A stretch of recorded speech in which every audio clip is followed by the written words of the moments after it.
7조 원 이상의 사업비를 투입해 한국형 이지스 구축함을 건조하는 KDDX 사업이 지명 경쟁 입찰로 추진됩니다. 방위사업청은 내년 중 경쟁 입찰을 진행해 연말까지 계약하는 것을 목표로 하고 있습니다. 목표대로 추진될 경우 선도함은 2032년 말 해군에 인도될 전망입니다. KF-21 보람의 전투기가 2027년부터 공대지 무장 운용 능력을 갖출 전망입니다. 방위사업청은 23일 KF-21 추가 무장 시험 사업 착수 회의를 갖고 2028년 12월까지 약 7천억 원의 예산을 투입해 KF-21 공대지 무장 10여 종 등을 시험할 예정이라고 밝혔습니다. 방위사업청이 K3 기관총의 뒤를 이어 군대의 화력 지원을 담당할 K15 기관총의 전력화를 완료했다고 밝혔습니다. K15 기관총은 기능 고장 없는 신뢰성 향상을 중심으로 보조 장비를 부착할 수 있는 피카티니 레일 등 편의성을 향상한 것이 특징입니다. 또 열상 조준경 부착으로 군대 전투력을 혁신할 전망입니다. 시청자 여러분 그리고 국군장병 여러분 안녕하십니까? KFN 뉴스 시작합니다. 첫 소식입니다. 한국형 이지스 구축함을 건조하는 KDDX 사업이 지명 경쟁 입찰 방식으로 진행됩니다. 방위사업청은 내년 중 계약을 완료하고 2032년 말에 선도함을 해군에 인도할 예정이라고 설명했습니다. 김은진 기자가 전합니다. 방위사업청은 지난 22일 열린 방위사업추진위원회에서 한국형 차기 구축함 상세 설계와 선도함 건조를 맡을 사업자 선정 방식을 결정했습니다. 수의계약과 경쟁 입찰, 공동 설계 등 3가지 방안을 상정해 논의한 결과 만장일치로 경쟁 입찰을 의결했습니다. 경쟁 입찰은 방산업체로 지정된 HD 현대중공업과 한화오션이 지명 경쟁을 통해 한쪽이 상세 설계와 선도함 건조를 가져가는 방식입니다. 방사청은 경쟁 입찰이 수의계약보다 예산 절감 효과와 경쟁을 통해 공정성을 담보하는 것이 효율적일 것이라 판단해 경쟁 입찰안으로 최종 결정됐습니다. 향후 절차에 대해서는 상세 설계와 선도함 건조 기본 계획을 작성해 1분기 내 방위사업추진위원회에 상정하고 이후 제안 요청서 작성과 입찰 공고, 제안서 평가, 협상 등을 거쳐 내년 연말까지 계약하는 게 목표라고 방사청은 밝혔습니다. 차세대 구축함 사업은 선체와 이지스 체계를 모두 국내 기술로 건조하는 첫 국산 구축함 사업입니다. 총 7조 8천억 원의 예산을 투입해 6,000톤급 미니 이지스함 6척을 건조합니다. 방사청은 해외 의존도에서 탈피한 국내 최초 한국형 이지스 구축함을 2032년 말 해군에 인도할 계획이라고 밝혔습니다. KFN 뉴스 김은진입니다. 한국형 전투기 KF-21 보라매가 공대지 무장 능력을 갖추기 위한 본격적인 시험에 나섰습니다. 다목적 전투기로서의 성능을 완성하는 핵심 과정인데 기존 계획보다 1년 반이나 앞당긴 2027년에 KF-21 양산기에 적용할 전망입니다. 김효진 기자입니다. 레이저 유도 폭탄인 GBU-12부터 1톤에 가까운 파괴력을 가진 2,000파운드급 GBU-56까지 거대한 폭탄이 KF-21 보라매의 날개 아래에서 떨어집니다. 본격적인 비행 시험에 앞서 무장이 항공기에 안전하게 장착되고 분리되는지를 지상에서 미리 검증하는 지상 시험입니다. 방위사업청이 23일 경남 사천 한국항공우주산업에서 추가 무장 시험 사업 착수 회의를 개최했습니다. 보라매의 운용 범위를 넓혀 명실상부한 다목적 전투기로서의 성능을 확보하기 위해 추진되는 사업으로 오는 2028년까지 약 7천억 원의 예산을 투입해 국산 장거리 공대지 유도탄을 포함한 10여 종의 무장을 시험합니다.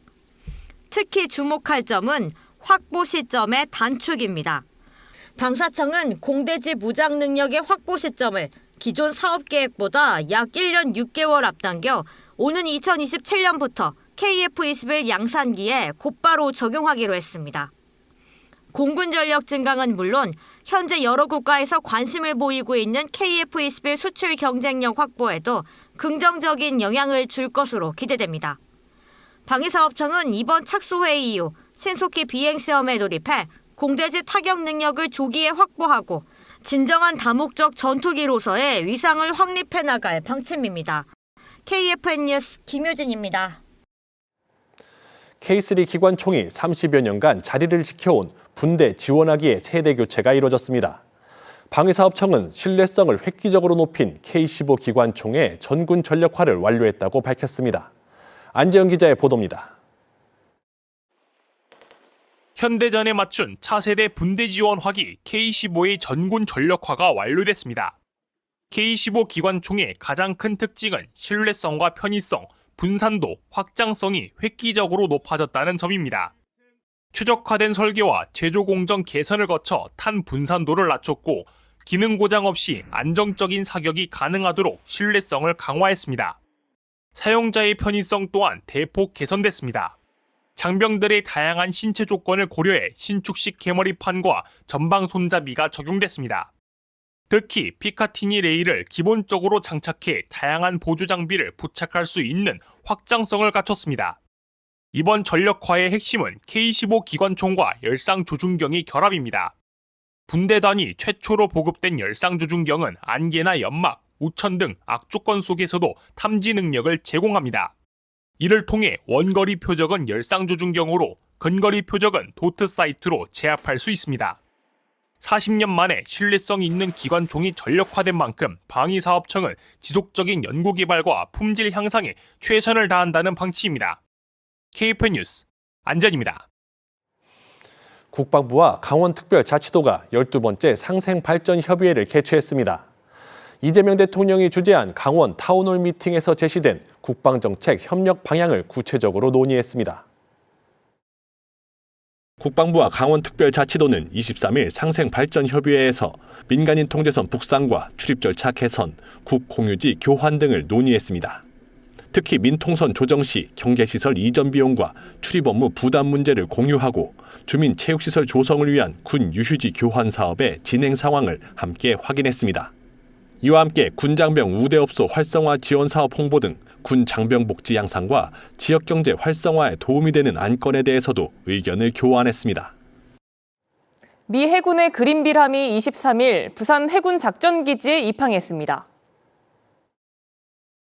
6,300톤급 핵추진 잠수함인 그린비람은 승조원의 휴식과 군수품 적재를 위해 입항했다고 밝혔습니다. 미 해군의 핵추진 잠수함이 부산에 입항한 건 지난 2월 알렉산드리아함 이후 10개월 만입니다. 해군은 이번 입항이 한미 해군 간 교류 협력과 연합방위 태세를 점검하는 계기가 될 것이라고 밝혔습니다. 국방부가 23일 정례 브리핑을 통해 국방특별수사본부가 현직 군인이 연루된 12.3 비상계엄 사건들을 국가수사본부에서 인계받아 수사에 들어갈 예정이라고 밝혔습니다. 그러면서 정빈나 국방부 대변인은 내란 특검에서 이첩한 33건의 사건 가운데 현직 군인 등과 연루된 20여 건이라고 설명했습니다. 육군이 6.25 전쟁 전사자 발굴 유해 13위에 대한 합동 안장식을 거행했습니다. 조국을 지키다 산화한 호국 영웅들은 70여 년이 지나서야 가족의 품으로 돌아갔습니다. 이태검 기자입니다. 대한민국의 자유와 평화를 지키다 산화한 호국 영웅들의 이름과 사진 그리고 유해가 대전현충원 현충관에 놓였습니다. 유가족들은 70여 년 만에 만난 호국 영웅 앞으로 다가가 헌화와 분향을 이어갔습니다. 작은아버님이 6.25 때 돌아가셨는데 지금까지 우리 고향에서 제사도 모시고 묘도 있고 돌아가신 줄 알았던 작은아버지가 그 인제서 이제 지금 70여 년이 지나고 이제서 이제 확인이 된 셈이죠. 또 뭐 영광스럽게 국립묘지에 또 모시게 되니까 참 자랑스럽습니다. 육군이 23일 국립대전현충원과 국립서울현충원에서 6.25 전쟁 전사자 발굴 유해 13위에 대한 합동 안장식을 거행했습니다. 안장식은 국기 및 고인에 대한 경례를 시작으로 김규하 육군참모총장의 조사에 이어 종교의식, 헌화 및 분향, 조총 발사와 묵념, 영현 봉송순으로 진행됐습니다. 오늘 우리는 사랑하는 조국 대한민국을 위해 장렬하게 산화하신 호국 영웅들을 모시고 그 헌신을 기리고자 이 자리에 함께하고 있습니다. 대전현충원에 안장된 호국 영웅은 고 조종호 2등 상사, 이봉수 하사, 김서고 하사, 윤재관 2등 중사, 김금득 하사, 김문권 하사, 양희한 일병, 박석호 1등 중사, 이직원 일병, 구자길 일병, 서갑출 일병 등 총 11위였습니다. 고 이재식 일병과 고 정영환 일병의 유해는 유가족의 요청에 따라 서울현충원에 안장됐습니다. 우리 군은 아직 가족의 품으로 돌아오지 못한 호국 영웅들을 끝까지 찾아 국가의 이름으로 예우할 계획입니다. KFN 뉴스 이태검입니다.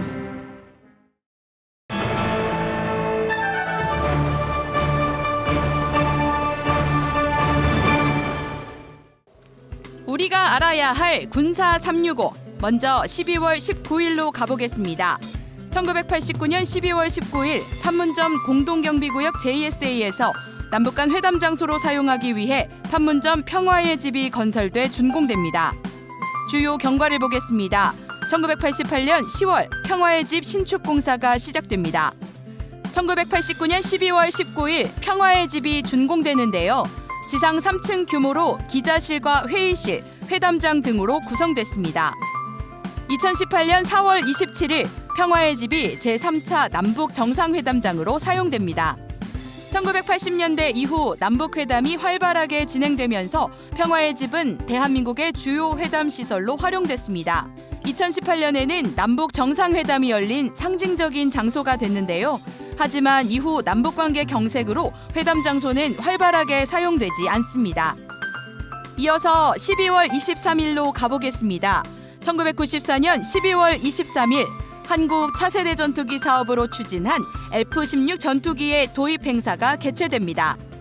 주요 경과를 보겠습니다. 1983년 4월 한국 차세대 전투기 사업이 시작됩니다.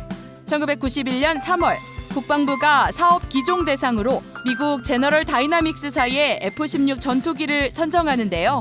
1994년 12월 23일 F-16 전투기의 도입 행사가 개최됩니다. 2004년 8월 21일 한국 차세대 전투기 사업이 성공적으로 종료되는데요. 1차 120대, 2차 20대 등 총 140대가 도입됐습니다. 우리 군은 신형 F-16 전투기의 도입을 통해 노후화된 전투기를 대체함으로써 공군의 전력을 현대화했습니다. 또한 F-16 전투기의 국내 면허 생산이 가능해짐으로써 한국의 항공기술 발전에 이바지했습니다. 이어서 12월 29일로 가보겠습니다. 2014년 12월 29일 한국과 미국, 일본이 북한의 핵과 미사일 정보를 공유하기 위해 체결한 정보 공유 약정을 발효합니다. 주요 경과를 보겠습니다. 2014년 12월 26일 한미일이 북한의 핵과 미사일 위협에 관한 3자 정보 공유 약정에 서명합니다. 2014년 12월 29일 한미일 정보 공유 약정이 발효됩니다. 한미일 정보 공유 약정으로 한국과 미국과 일본 간 공유되던 핵과 미사일 정보를 3국이 함께 공유하게 됩니다. 따라서 이후 2019년 11월 22일 종료된 한일군사 정보보호협정의 기능 일부를 한미일 정보공유약정이 담당하게 됩니다. 평화로울 때 땀을 더 흘리면 전쟁에서 피를 덜 흘린다. 최근 미 육군에서 레이저 무기를 드론에 탑재하는 방안을 검토 중이라는 현지 언론의 보도에 따라 다시 한번 레이저 무기가 주목받고 있습니다. 미국뿐 아니라 다양한 국가에서 레이저 무기를 개발하고 있는데 점점 가시화되고 있는 세계의 레이저 무기들, 어떤 것들이 있는지 자세한 뉴스바바에서 전해드리겠습니다. 12월 3일 미 육군이 차세대 대형 드론에 레이저 무기를 탑재하는 방안을 검토 중이라고 현지 언론이 보도했습니다. 사실 레이저 무기를 개발하거나 실전 배치하는 건 미국뿐만이 아닌데요. 미래 무기에서 현실 전력으로 성큼 다가온 레이저 무기. 왜 세계 각국은 레이저 무기에 주목하고 있는 걸까요? 세계 전장이 새롭게 재편되는 결정적 계기로 우크라이나 러시아 전쟁을 꼽고 있습니다. 현대전의 양상을 근본적으로 바꾸었다는 이 전쟁의 두드러진 특징 중 비용의 비대칭성이라는 것이 있는데요. 예를 들어 공격하는 쪽에서 수십만 원에서 수백만 원 정도의 상대적으로 저렴한 자폭용 드론을 날리면 방어군은 수천, 수억 원에 이르는 요격 미사일을 쏴야 합니다. 이처럼 공격 비용보다 방어 비용이 훨씬 비싸지면서 장기적으로 방어군의 경제적 부담이 가중될 수 있는데요. 바로 이 때문에 레이저 무기가 전장의 게임 체인저로 떠오르고 있습니다. 레이저 무기란 빛 에너지를 고도로 집중시켜 표적을 태우거나 무력화하는 지향성 에너지 무기로 주로 드론, 항공기 등을 요격하는 데 사용됩니다. 비싼 탄약이나 미사일 없이 이론상 전력만 공급된다면 무제한 발사가 가능합니다. 무엇보다 발사 비용이 전기요금 수준으로 저렴한 것이 큰 강점인데요. 이 때문에 비용의 비대칭성에 대한 해결책으로 레이저 무기가 다시금 주목받고 있습니다. 비용적인 측면 외에 압도적인 속도와 정밀 타격 능력, 소음과 시각적 노출이 적은 은밀성, 낙탄 피해가 없다는 점 등도 레이저 무기의 장점인데요. 그렇다면 현재 어떤 나라들이 레이저 무기를 꺼내들었을까요? 먼저 레이저 무기하면 우리나라를 빼놓을 수 없습니다. 세계 최초로 레이저 무기를 전력화한 나라이기 때문인데요. 지난 2024년 국내 기술로 개발한 레이저 무기 천광을 실전 배치했고 연구 개발을 통해 출력도 대폭 높일 계획이라고 합니다. 미국은 육해공군에서 레이저 무기들을 폭넓게 시험 운용 중인데요. 해군의 경우 알레이버크급 이지스 구축함 프레이브람에 60kW의 고출력 레이저 무기 시스템 헬리오스를 탑재해서 시험 운용 중으로 2024년에는 훈련에서 드론 격추에 성공했다는 현지 언론의 보도도 있었습니다. 2025년 6월에는 무려 400kW 출력의 초강력 레이저 무기 송보 프로젝트 개발에 착수한다는 소식이 전해졌는데요. 개발에 성공한다면 중대형 미사일까지 레이저로 격추 가능할 전망입니다. 이스라엘은 기존 아이언돔을 보완할 고출력 레이저 방공체계 아이언빔을 12월 말까지 자국군에 인도하겠다고 밝혔는데요. 아이언돔은 약 90%의 요격률을 자랑하지만 드론 대응 능력은 상대적으로 떨어지는 것이 약점이라고 합니다. 아이언빔이 이 틈새를 메울 예정인데요. 여기에 가성비 역시 아이언돔보다 뛰어납니다. 아이언돔의 미사일 비용이 수천만 원인데 반해서 아이언빔의 발사당 전력비는 $5 정도에 불과하다고 알려졌습니다. 이스라엘의 레이저 요격 체계는 총 4종류로 기본형인 고정식 아이언빔은 100kW 출력에 사거리는 최대 10km에 이를 정도로 뛰어난 성능을 자랑합니다. 이 밖에 이동이 가능한 아이언빔 모바일, 군함에 탑재하는 해상용 아이언빔, 10kW 출력의 아이언빔 라이트가 있습니다. 아이언빔으로 레바논 무장정파 헤즈볼라의 드론을 35대에서 40대 격추에 성공하며 실전에서의 성능도 검증했다고 하는데요. 영국 역시 시속 650km로 비행하는 드론을 레이저 무기로 격추하는 시험에 성공했습니다. 영국 국방부는 고출력 레이저 무기 시스템 드래곤 파이어를 이용해 목표물 탐지, 추적, 레이저 조준, 빔 유지 과정에 모두 성공했다고 밝혔는데요. 특히 1km 거리에서 1파운드 동전을 명중시킬 수 있는 정확도를 구현했다 합니다. 하지만 드래곤 파이어가 주목받는 가장 큰 이유는 압도적인 가성비인데요. 관계자들은 드래곤 파이어 1회 발사에 드는 전력 소비 비용이 약 10파운드에 불과하다고 밝혔습니다. 영국은 2027년부터 45형 구축함에 드래곤 파이어 탑재를 시작해서 최대 4척까지 레이저 무기를 장착할 계획인데요. 이를 통해 영국이 유럽 최초로 고출력 레이저 방공 체계를 실전 배치하는 국가가 될 전망입니다. 일본은 섬나라라는 지리적 특성에 맞춰 해상 레이저 방어에 집중하는 모습인데요. 2025년 초 일본 방위성 산하 방위장비청에서 개발한 레이저 무기 시스템으로 지상 시험에서 박격포탄과 드론 파괴에 성공했다고 합니다. 일본은 곧 해상자위대 시험함 아스카에 이 신형 레이저 무기를 장착해 바다 위에서의 성능을 검증할 예정이라고 하는데요. 레이저 무기로 비행 중인 탄환을 요격하는 시험을 이어나가며 장기적으로는 미사일 방어까지 역할을 확대한다는 로드맵을 가지고 있습니다. 화약의 시대에서 빛의 시대로 바뀌고 있는 전장, 레이저 무기 경쟁에서 어떤 나라가 주도권을 쥐게 될까요? 이어서 오늘의 국방단신 전해드립니다. 국방부가 군이 보유하던 잔여 K1 방독면을 정부기관에 무상 전달해 128억 원의 국가 예산을 절감했습니다. 국방부는 23일 장비관리과의 적극 행정을 통해 기존 군용 방독면을 정부기관에 활용하도록 하며 군의 보관, 관리 부담을 줄이고 예산 효율성을 높였다고 밝혔습니다. 이번 조치는 감사원 적극 행정 모범 사례로도 선정돼 우수 표창이 수여됐습니다. 국방기술품질원이 23일 군수품의 소음과 진동 특성을 정밀 평가할 수 있는 전문시험 4동을 개소했습니다. 기품원은 소음 진동 전문 연구실과 시험 시설을 구축해 군수품 시험 평가의 전문성과 신뢰도를 높이겠다고 강조했습니다. 신상범 기품원장은 이번 시험동 개소를 통해 장병들의 생존성과 직결되는 군수품 성능 향상에 지속 기여하겠다고 밝혔습니다.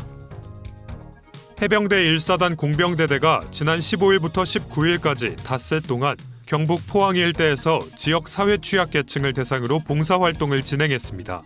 장병 15명은 주거 취약 가구를 찾아 도배와 장판, 싱크대 교체 등 주거 환경 개선 활동을 펼쳤습니다. 이번 봉사활동은 포항 은하수 로타리 클럽의 비용 지원을 받아 진행됐으며 해병대는 지역사회 봉사 프로젝트를 지속 추진하겠다고 밝혔습니다.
기상정보입니다.